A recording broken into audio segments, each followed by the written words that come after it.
Janasena party ఆధ్వర్యంలో నిర్వహించిన సేనతో సేనాని కార్యక్రమం కొనసాగుతోంది. ఇందిరా ప్రియదర్శిని స్టేడియంలో ఎమ్మెల్యేలు, ఎంపీలతో భేటీ అయిన జనసేన అధినేత పవన్ కళ్యాణ్ పార్టీ బలోపేతం మీద దిశానిర్దేశం చేస్తున్నారు. ఈ రోజు రేపు జన సైనికులతో సమీక్షించి పార్టీ అంతర్గత అంశాలపై చర్చిస్తారు. జన సైనికులకు భవిష్యత్ కార్యాచరణపై రోడ్ మ్యాప్ రూపొందిస్తున్నట్లుగా తెలుస్తోంది.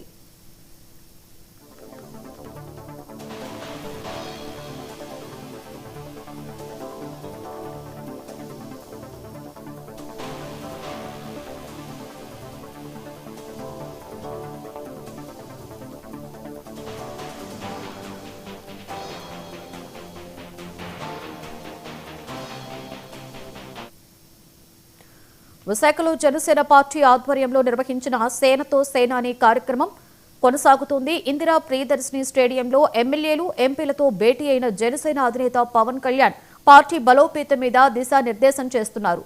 ఈ రోజు రేపు జన సైనికులతో సమీక్షించి పార్టీ అంతర్గత అంశాలపై చర్చిస్తారు. జన సైనికులకు భవిష్యత్ కార్యాచరణపై రోడ్ మ్యాప్ రూపొందిస్తున్నట్లుగా తెలుస్తోంది.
విశాఖలో జనసేన పార్టీ ఆధ్వర్యంలో నిర్వహించిన సేనతో సేనాని కార్యక్రమం కొనసాగుతుంది. ఇందిరా ప్రియదర్శిని స్టేడియంలో ఎమ్మెల్యేలు, ఎంపీలతో భేటీ అయిన జనసేన అధినేత పవన్ కళ్యాణ్ పార్టీ బలోపేతం మీద దిశానిర్దేశం చేస్తున్నారు. ఈ రోజు రేపు జన సైనికులతో సమీక్షించి పార్టీ అంతర్గత అంశాలపై చర్చిస్తారు.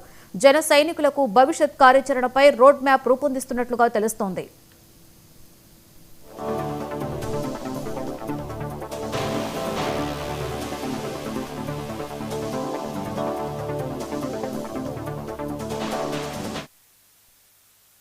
మీద మరింత సమాచారాన్ని మా ప్రతినిధి కిరణ్ లైవ్ లో అందిస్తారు. కిరణ్, చెప్పండి, విశాఖలో సేనతో సేనాని కార్యక్రమం కొనసాగుతుంది కదా, ఈ కార్యక్రమంలో జనసేన అధినేత పవన్ కళ్యాణ్ పలు అంతర్గత అంశాల మీద అక్కడ ఉన్నటువంటి జన సైనికులతో చర్చిస్తున్నట్లుగా మనకి తాజా సమాచారం తెలుస్తుంది. ఏంటి కిరణ్, దీనికి సంబంధించి ఓవరాల్ గా డీటెయిల్స్?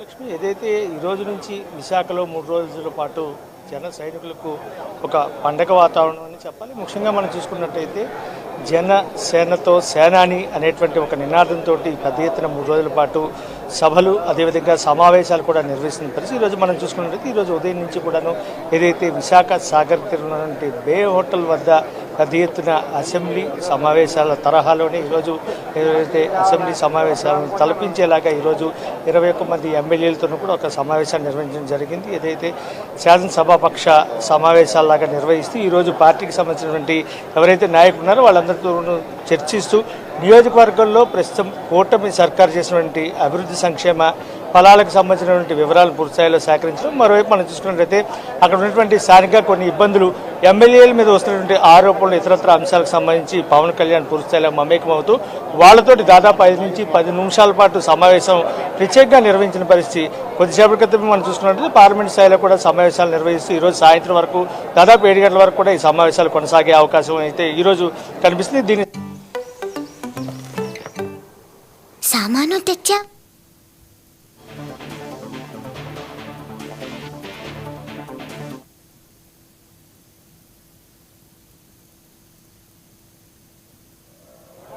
ఇప్పుడు వరకు జరిగిన సంక్షేమ పథకాల మీద చర్చ జరుగుతుందండి లెజిస్లేటివ్ పార్లమెంటు స్థాయి కమిటీలోని. అయితే దీని ముఖ్య ఉద్దేశం ఏంటంటే మనం సుమారు 12 సంవత్సరాలు పోరాడి జన సైనికులందరూ కూడా సేవా కార్యక్రమాలతో ఒక పరంగా ఉద్యమ పరంగా కూడా ఉద్యమాలు చేస్తూ ఈ పార్టీని ఎన్నాళ్ళు కూడా నడిపించడం జరిగింది. అయితే ఈవేళ అధికారంలోకి వచ్చిన తర్వాత ఈ కూటమి ప్రభుత్వంలో మనం చేపట్టిన సంక్షేమ పథకాలు కాకుండా ఈయన తీసుకున్న శాఖలు సివిల్ సప్లై ఏమైనా, లేకపోతే మాకు ఇచ్చిన టూరిజం ఏ విధంగా డెవలప్ అయింది, సివిల్ సప్లై స్మగ్లింగ్ ఏ విధంగా అరికట్టడం జరిగింది, అలాగే ఫారెస్ట్ విషయంలో ఈయన అటవీ శాఖ మన చిత్తూరు రెడ్ శాండల్ ఏ విధంగా స్మగ్లింగ్ అరికట్టడం, ఇవన్నీ వాటి మీద చర్చ చేయడం కాకుండా పంచాయతీ రాజ్ వ్యవస్థలో కూడా ఏ విధంగా మనం ఎప్పుడూ లేనటువంటి విధంగా ఒక మిరాకిల్స్ చేయడం జరిగింది ఈయన వచ్చిన తర్వాత పంచాయతీ వ్యవస్థలో. అవన్నీ కాకుండా ఇంకా ఇప్పుడు రేపు పార్టీ బలోపేతం చేయడానికి స్థానిక కార్యకర్తల్లో కొంచెం గ్యాప్ రావడం కరెక్టే. అయితే కొన్ని గ్రామాల్లో నాయకులతో బాగానే ఉంది, గ్రామాల్లో కొంచెం మనస్పర్ధలు ఉన్నాయి. ఇవన్నీ కూడా సమీక్షించి వాళ్ళ యొక్క సమస్యలన్నీ కూడా తెలుసుకుని రేపు రాబోయే కాలంలో ఇంకా మనం పథకాలు ఏ విధంగా పెట్టాలి, ప్రజలకు ఉపయోగపడే సమస్యల మీద ఏ విధంగా స్పందించి ఇటు రాష్ట్ర కేంద్ర ప్రభుత్వంలో అత్యంత కీలక పాత్ర పవన్ కళ్యాణ్ గారు వహిస్తున్నారు కాబట్టి తప్పనిసరిగా కేంద్రం నుంచి నిధులు తీసుకురావడంలో కానీ ఈ రాష్ట్ర ప్రభుత్వం నుంచి ఈవేళ విశాఖపట్నంలో ఉంది, గతంలో ఇదే విశాఖపట్నంలో ఇదే సమస్యల మీద పోరాటానికి వస్తే ఆయన గత ప్రభుత్వం అడ్డుకట్టేయడం జరిగింది. దానికి ఈవేళ ఈ విశాఖపట్నం వాసులు ఆ వేళ ఎంతో స్ఫూర్తి చెంది ఆయనకు అండగా నిలబడడం ఉంది. సుమారు 48 గంటలు ఆయన బంధించి వెనక్కి పంపించడం జరిగింది. కాబట్టి ఈవేళ విశాఖపట్నం ఉత్తరాంధ్ర ప్రజలందరికీ రుణం తీర్చుకోవాలి, వాళ్ళ యొక్క సమస్యలు తీసుకోవాలి రాష్ట్ర వ్యాప్తంగా అని చెప్పి తీసుకోవడం. అదే విధంగా వేళ లెజిస్లేటివ్ కౌన్సిల్లో ఏంటంటే ఈ లెజిస్లేటివ్ కౌన్సిల్ మీటింగు జనసేనది భారతదేశం అంతా వేళ చూస్తుంది. ఈ జనసేన నాయకుడు ఏం చెబుతాడో అన్నది మీడియా అంతా కూడా భారతదేశంలో ప్రతి మీడియా ఛానల్ కూడా ఎదురు చూస్తున్నాయి. ఏంటి ఈయన ఏ నిర్ణయం తీసుకుంటాడు, సంక్షేమ పథకాల మీద, ఈ కూటమి ప్రభుత్వ అభివృద్ధి పథకం మీద ఇంకా మనం చేయవలసిన ఇక్కడ ముఖ్యమైన సమస్య. ఆయన గతంలో మీకు మాట ఇచ్చేది ఏదైతే రైల్వే జోన్ అన్నాడో ఆ రైల్వే జోన్ వేళ ఆఫీసు పెట్టడం కూడా జరిగింది, మీ అందరికీ కూడా తెలుసు. ఇంక స్టీల్ ప్లాంట్ విషయం ఉంది, ఈ ఉత్తరాంధ్రకి ఎన్నుముకలాంటి స్టీల్ ప్లాంటు, ఈ స్టీల్ ప్లాంట్ సమస్య మీద కూడా ఆయన ఏంటో కొన్ని అపోహలు వస్తున్నాయి. అపోహల్ని ఏ విధంగా ఈయన పరిష్కరించాలో దానికి సత్తా ఉంది కాబట్టి కేంద్ర ప్రభుత్వం దగ్గర సాధించుకునే అతనికి మంచి విలువలు ఉన్నాయి కాబట్టి తప్పనిసరిగా స్టీల్ ప్లాంట్ సమస్య మీద కూడా ఇప్పుడు మాట్లాడడం జరుగుతుంది. కాబట్టి ఆ సమస్య కూడా తీరుతుందని ఈ సందర్భంలో మేము అందరూ కూడా తెలియజేస్తున్నాం. నగేష్ గారు ఒక విషయం చెప్పండి, ఏదైతే విశాఖ ఉక్కు ఆంధ్రులకు నిర్ణయంతో పోరాడి సాధించుకున్న స్టీల్ ప్లాంట్ మీద ఇంతవరకు కూడా క్లారిటీ అయితే కనిపించట్లేదు. అటు రాష్ట్ర ప్రభుత్వం కానీ కేంద్ర ప్రభుత్వం స్పష్టమైనటువంటి సంకేతాలు అయితే చెప్పడం లేదు, ఊరిక నాన్పుడు దూరంగానే ఉంది. రేపు జరిగేటువంటి 30వ తారీఖు జరిగేటువంటి సమావేశంలో దీనికి ఒక క్లారిటీ పవన్ కళ్యాణ్ గారు ఇస్తారని ఎక్స్పెక్ట్ చేయొచ్చా? అలాగే దీనికి సంబంధించి అసలు ఏం జరుగుతుంది అంటే ఇప్పటి వరకు కూడా గ్రౌండ్ లెవెల్లో ఎమ్మెల్యేలతో డిస్కస్ చేయడం కావచ్చు, లేకపోతే ప్రజలు ఏమనుకుంటున్నారనే అంశాల మీద ఈరోజు పవన్ కళ్యాణ్ గారు వాళ్ళందరితో కూడా చర్చిస్తున్న పరిస్థితి. అయితే ఈ నేపథ్యంలో ఈ అంశం కూడా బహుశా వచ్చే ఉంటుందనేది ఇప్పుడే మనకు బయటకు వస్తున్న మాటలు. అయితే దీని మీద ఒక క్లారిటీ ఖచ్చితంగా పవన్ కళ్యాణ్ ఇస్తారని ఎక్స్పెక్ట్ చేయొచ్చా ఉత్తరాంధ్ర వాసులు? ఉత్తరాంధ్ర అంటే మేము కూడా చిన్నప్పుడు చదువుకున్నప్పుడు విశాఖ ఉక్కు ఆంధ్రులక్క ఉద్యమంలో తన్నేటి విశ్వనాథం గారితో మా ప్రాంతంలో మేము కూడా పాల్గొనడం జరిగింది. మాకు అప్పుడు బస్సు యాక్సిడెంట్లు కూడా జరిగాయి దీని మీద మేము మీటింగ్లకు వెళ్తుంటే. కాబట్టి తప్పనిసరిగా ఈ లెజిస్లేటివ్ సమావేశంలో అందరి అభిప్రాయాలను తీసుకుని ముఖ్యంగా ఉత్తరాంధ్ర ప్రజలకు ఎటువంటి అన్యాయం జరగదని హామీ అయితే మేము ఇవ్వగలం. అలాగే ఆయన కూడా ఈ ఉత్తరాంధ్ర మీద ప్రత్యేక అభిమానం ఉంది కాబట్టి గతంలో కిడ్నీ సమస్యల మీద ఉద్దానం మీద ఏ విధంగా పోరాడాడు, అది గత ప్రభుత్వం వచ్చి చేసింది, మొదలెట్టింది ఈయన.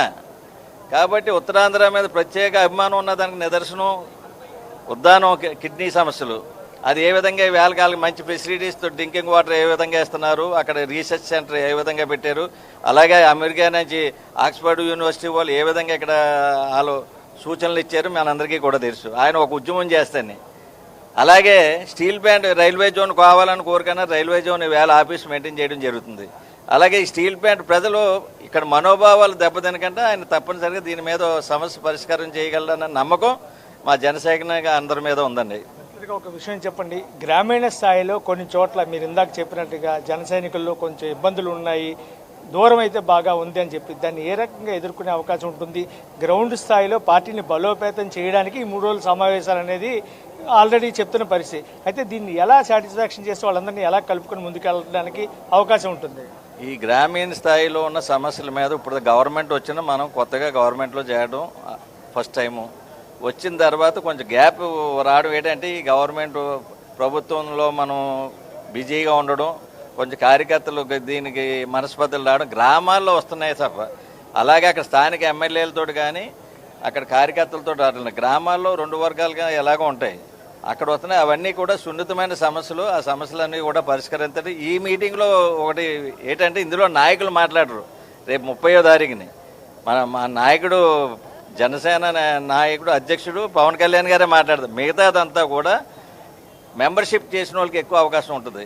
ఏంటి ఆన్లైన్ లాగిన్స్ ఇచ్చారండి మెంబర్షిప్, సుమారు 10 నుంచి 14,000 మందికి ఇచ్చారు. అందులో కొంతమందిని సెలెక్ట్ చేస్తారు, వాళ్ళకి అవకాశం ఉంటుంది.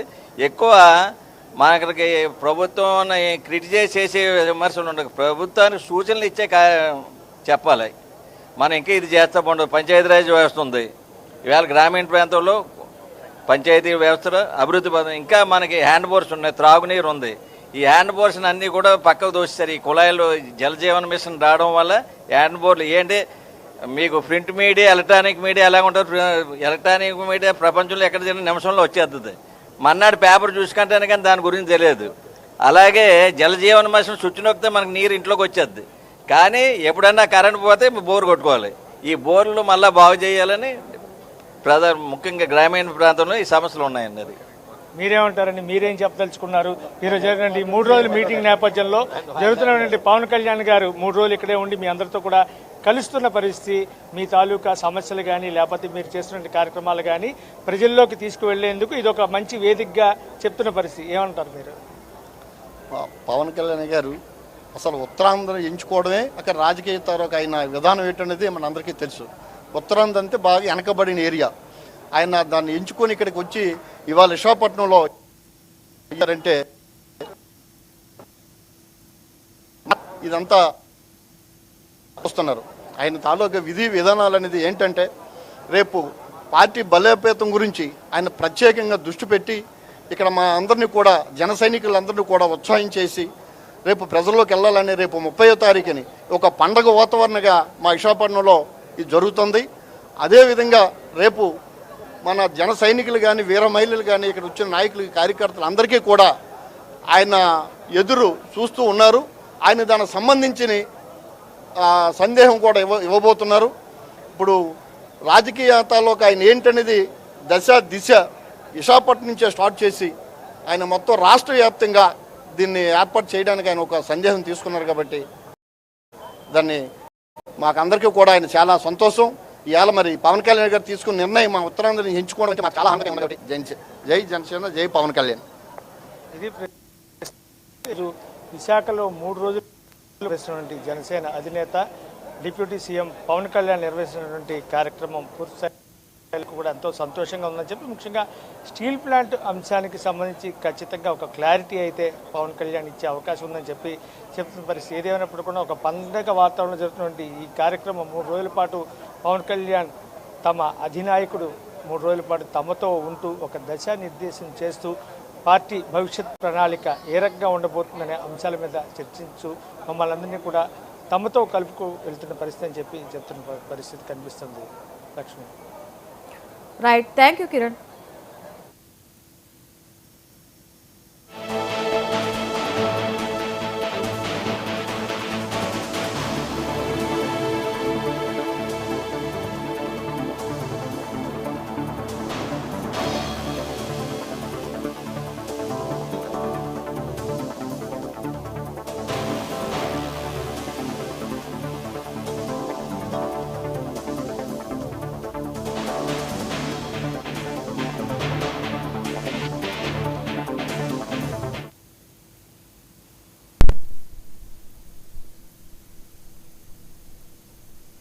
రాజన్న సిరిసిల్ల జిల్లా